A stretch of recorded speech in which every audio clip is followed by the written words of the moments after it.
Temas para analisarmos com a ajuda de Alexandre Patrício Gouveia, economista, a quem desde já agradeço a presença. Começamos pelo assunto do dia, pelo menos a nível europeu, estas reuniões, umas atrás das outras. Primeiro é o Eurogrupo, agora está a decorrer o Conselho Europeu. O Eurogrupo esperava-se que houvesse finalmente, já tantas vezes dissemos isto, finalmente, uma decisão sobre o resgate de ajuda à Grécia e, mais uma vez, foi protelado para 9 de março. Foi, mas julgo que os traços essenciais para a ajuda à Grécia já estão definidos. Houve muito trabalho feito nos últimos meses, não é tão importante o que é que se passou hoje ou amanhã, porque realmente o que estamos a ver o resultado de um trabalho que foi feito ao longo de meses e já se pormenorizaram como é que vão ser estabelecidas as trocas entre as antigas obrigações do Estado grego com as novas. Isso há um trabalho muito minucioso que já foi feito, já se decidiu quais são as colaterais e as garantias que vão ser dadas aos novos detentores das novas obrigações. Não há dúvida que vai haver uma perda importante, porque o que se calcula é que se nós considerarmos as novas taxas de juros que vão estar em vigor e a troca inicial de obrigações, os novos detentores de dívida estatal grega vão ter um título que, à partida, vai ter um valor de 75% inferior ao que tinha antes, ou seja, perdem 75% e ficam com 25%. No entanto, as pessoas, sobretudo do setor privado, dos bancos privados, têm estado a aceitar isso porque a alternativa é perderem tudo e, portanto, eu não tenho grandes dúvidas que vão preferir ficar com 25% do capital inicial. Foi realmente uma má avaliação que fizeram há uns anos atrás, mas isso, infelizmente, já não há nada a fazer.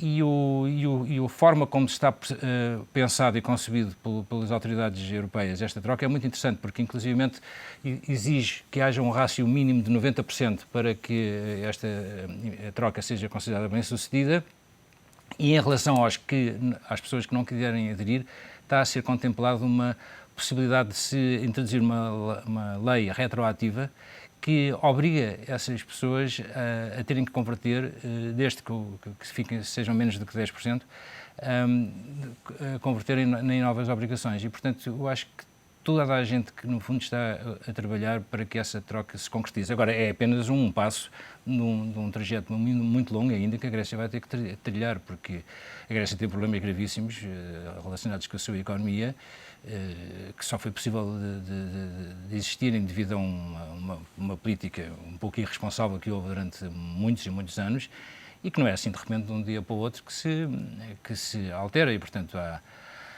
este que estamos a ver é apenas um aspecto, não é? Um aspecto que está de longe de ser sequer o mais importante. Não é? Mas que, no entanto, pelo menos os responsáveis europeus querem dar, ou estão a agir por prudência, ou estão realmente a valorizar este detalhe, que é esta questão dos credores privados, porque remeteram, esperava-se hoje uma decisão, e remeteram para uma videoconferência dia 9 de março, depois do final do período para essa reconversão de obrigações.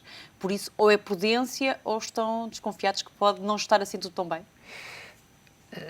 Eu acho que o sucesso desta troca está quase que garantido, quer dizer, porque isto foi o resultado de negociações muito intensas e duras do governo alemão com os bancos europeus, a começar pelos próprios bancos alemães, que houve grandes... São os principais são os credores da principais dívida credores da grega, grega, exatamente, e também os franceses também. Sim.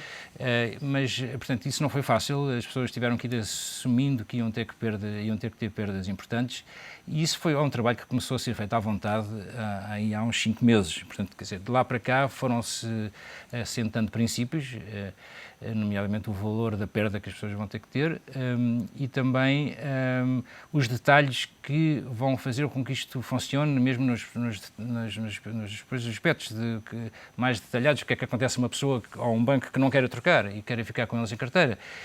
Todas essas situações têm que ser contempladas e eu acho que o trabalho que se fez foi realmente notável, houve cedências das duas partes.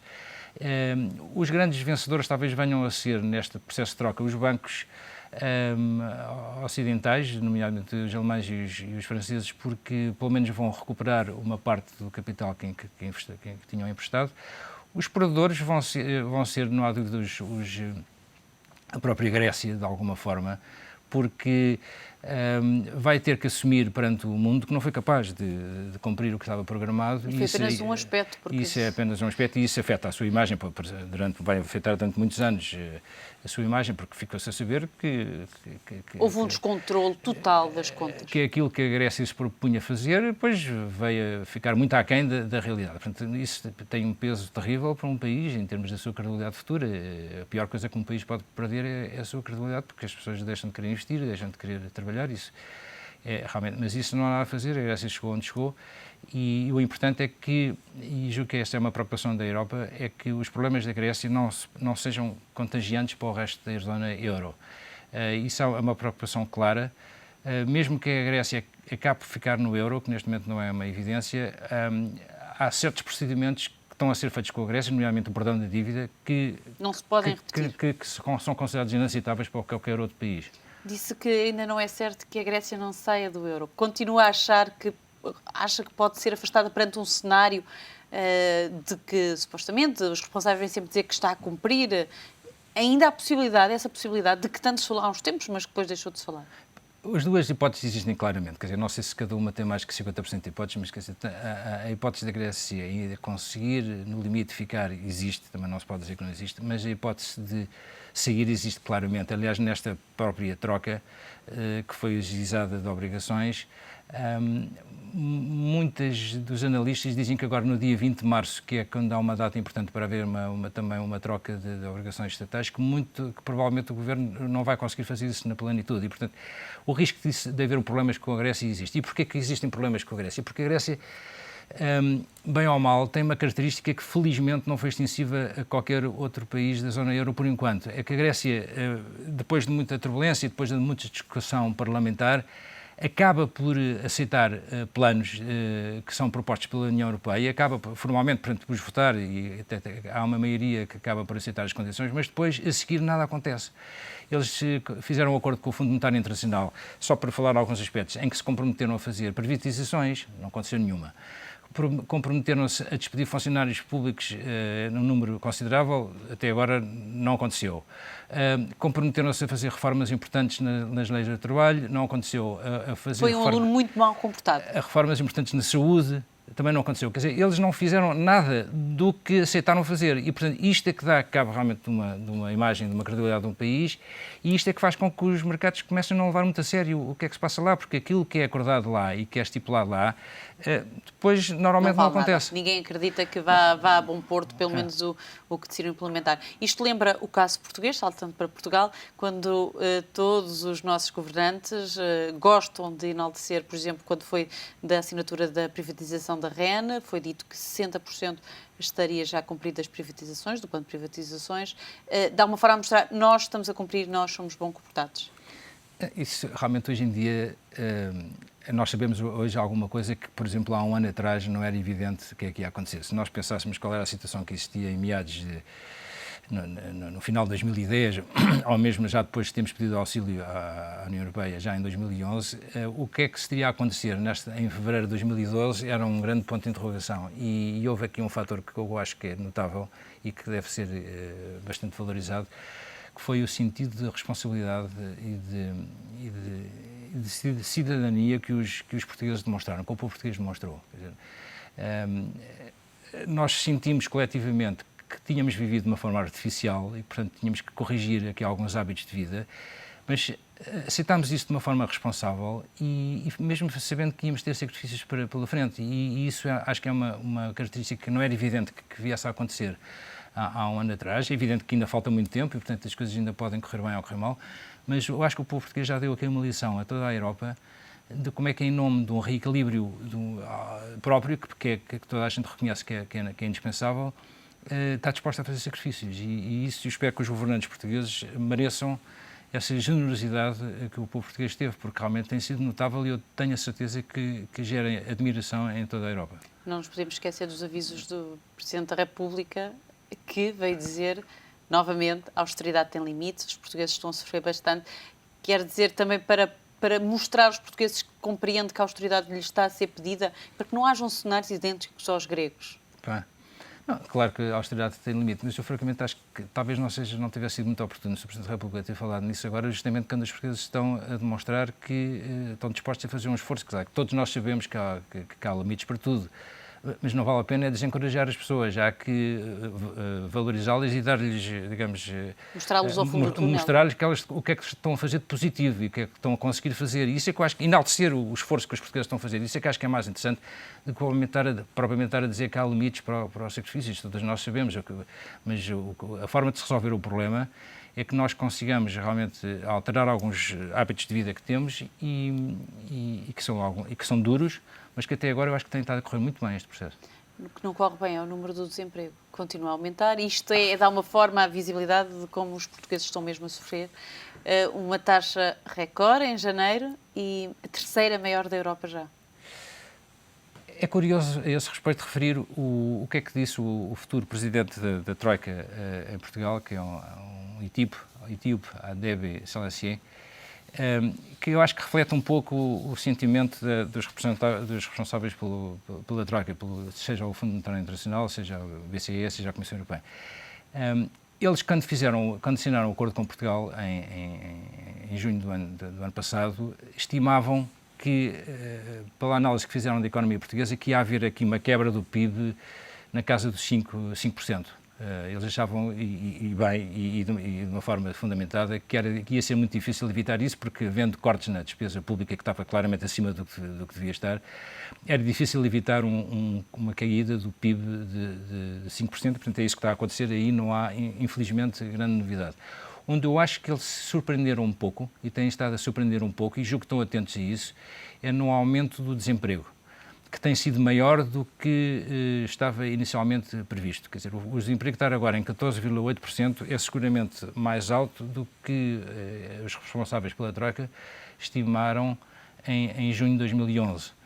E isso é um fator que tem que ser atendido, eles próprios estão a tentar perceber porque é que isso aconteceu, não podem deixar de ser sensíveis a esse aspecto e a pensar em medidas que podem contrariar essa evolução, porque realmente essa evolução é talvez o aspecto que pior está a correr no processo de ajustamento de Portugal e pode criar aí, não há dúvida, alguma... A tal instabilidade social. Alguma instabilidade, porque uma coisa é uma pessoa ter um corte no ordenado, que pode reorganizar a sua vida com menos, etc., mas continua a receber a parte principal do seu rendimento. Outra coisa é uma pessoa realmente perder um emprego. E aí também a culpa não é do atual governo, porque isto é obviamente o resultado de políticas económicas nos últimos 10 anos que privilegiaram setores económicos que não criam emprego, como sejam as obras públicas, autoestradas e comboios, etc., que isso foi realmente a prioridade do último governo. Isso faz com que se gastem muito dinheiro em setores que não criam emprego e ao gastar dinheiro nesses setores estão-se a impedir que esse crédito, que tem limites, seja antes utilizado em setores que podiam criar emprego, sobretudo aqueles virados para a exportação. E isso foi uma política completamente errada que foi tida pelo anterior governo, que insistiu até à última, que o que era preciso era fazer o TGV, etc., e que agora estamos fatalmente a pagar o preço, porque... também tivemos o azar de haver várias empresas que se deslocalizaram para outros países por terem condições de mão de obra mais barata e, portanto, a conjugação desses esforços, uma política económica errada durante 10 anos, pelo menos, e a deslocação de empresas para outros, da globalização, a chamada globalização, fecham realmente com que os principais vítimas sejam as pessoas que trabalhavam no setor dos bens transacionáveis, ou seja, daqueles que podiam competir com o resto do mundo. Aqueles que têm, apesar de tudo, o seu emprego no setor público, nas administrações públicas ou em empresas públicas, esses, apesar de tudo, têm sido favorecidos. Mas com a recessão a agravar-se, os 5% previstos, as empresas a queixarem-se de falta de liquidez, falta de financiamento, a banca a queixar-se de não ter ainda capacidade para emprestar dinheiro à economia, este número pode vir a aumentar. Pode, mas aí há uma boa notícia, quer dizer, eu diria que aí há uma boa notícia, que é que foi feito uma coisa de uma forma muito discreta, que muita gente não se apercebeu, que o novo presidente do Banco Central Europeu, o Sr. Mário Draghi, implementou a partir de novembro um conjunto de reformas que beneficiaram imenso a situação da zona euro. Eu lembro-me que em novembro e dezembro muita gente fazia uma previsão de que o euro não se ia aguentar a curto prazo, mesmo logo no primeiro semestre de 2012, quando nós estamos agora, porque havia uma grande falta de liquidez, as obrigações do Estado estavam a atingir valores absurdos e, portanto, não havia solução para isto, os bancos estavam a pagar taxas de juros altíssimas pelos depósitos, porque devido a essa falta de liquidez, e realmente naquela altura a situação era complicada. Mas ele fez uma coisa muito bem feita, havia basicamente 3 obstáculos que ele conseguiu remover. Isto de uma forma muito discreta, e acho que ele fez isto sem qualquer vontade de ter publicidade. O primeiro problema era o risco de crédito, quer dizer, porque os bancos não queriam comprar a dívida do Estado e obrigações do Estado porque o seu funding era muito caro e, portanto, estavam já a recorrer a depósitos bancários nos seus países que tinham que pagar taxas muito altas e, portanto, não compensava o spread que tinham quando compravam obrigações do Estado. Ele resolveu isso porque emitiu agora, e tem vindo a emitir... Empréstimos tem vindo a emitir empréstimos aos bancos europeus, só na última semana foram 500 mil milhões, que é uma brutalidade, e é uma taxa de juros de 1%. Portanto, isso, digamos que inundou o mercado bancário europeu com liquidez que antes não existia e que permitiu a esses bancos, já que tinham dinheiro a 1%, poderem novamente olharem para as obrigações do Estado como sendo um bom negócio e valendo a pena comprar, e isso também fez com que, tendo aumentado a procura pelas obrigações do Estado dos diversos países, fez com que as taxas de juros dessas obrigações baixassem. Portanto, isso foi um aspecto positivo. Já houve leilões. Exatamente, porque tendo os bancos de dinheiro mais barato, é evidente que passa a ser mais apetecível comparar obrigações que antes estavam a 12% e 13%. Portanto, aí foi um primeiro aspecto. O outro aspecto que ele também resolveu foi o problema que havia era que os bancos não podiam ir ao BCE porque o BCE exigia colaterais muito fortes, que não era qualquer ativo que servia para levantar dinheiro no BCE, eram precisos de ativos de AAA e de formas muito exigentes. E ele alterou isso de uma forma muito rápida, aceitando que os bancos pudessem apresentar ativos que até então eram impensáveis. Por exemplo, ainda hoje falando com um banqueiro, ele disse-me que está espantado como é que o BCE passou a aceitar, por exemplo, uma parte do crédito à habitação que concedem em Portugal para ser considerado um bom ativo que justifica o BCE emprestar dinheiro a este banco português, né, e aos outros bancos portugueses. Portanto, houve uma flexibilização nos colaterais que o BCE exigiu. E depois houve uma terceira medida que também foi muito importante, que foi que até então, até dezembro, o BCE exigia que só se os bancos tivessem na sua carteira obrigações do Estado e essas obrigações do Estado no mercado secundário caíssem de valor, os bancos eram obrigados a reconhecer essa imparidade, chamamos assim, e levar isso a resultados, o que obrigava a aumentar o capital para manterem os rácios mínimos de capital, o Tier 1, etc. E ele acabou também com isso. Ele disse que se por acaso houver uma desvalorização das obrigações do Estado no mercado, os bancos não têm que, por causa disso, criarem previsões nem aumentar o capital. E, portanto, isso também aumentou a apetência dos bancos em comprarem obrigações do Estado. E estes 3 fatores permitiram que o mercado monetário na zona euro tivesse mudado drasticamente de novembro e dezembro de 2011 para agora, num prazo de 2 meses e pouco, não é?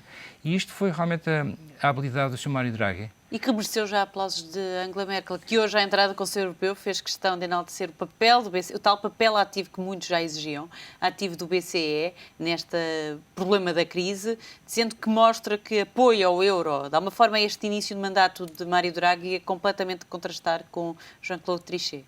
Exatamente. É claro que a gente, se calhar, o público em geral nunca saberá se isto foi uma ideia só do Sr. Mário Draghi ou se foi o resultado já de conversas, nomeadamente com a Sra. Merkel ou com outros políticos. Mas o Banco Central Europeu é muito independente do poder político e, portanto, muito provavelmente terá sido uma análise interna do BCE que chegou à conclusão que realmente um dos aspectos que estava a fazer muita falta na zona euro e a pôr a zona euro em risco era a falta de liquidez e as restrições que existiam à compra de obrigações do Estado. Isso teve já resultados notáveis e as juros de obrigações, tanto portuguesas, mas também estou a pensar nas italianas e espanholas, hoje um leilão de sucesso, caíram de uma forma quase que era impensável em dezembro, não é? Uma operação de sucesso, esperemos que aumente a liquidez na Europa e em Portugal e que prevê-se este desemprego, a ver se conseguimos que deixem estes números. Muito obrigada pela presença neste Closing Bell.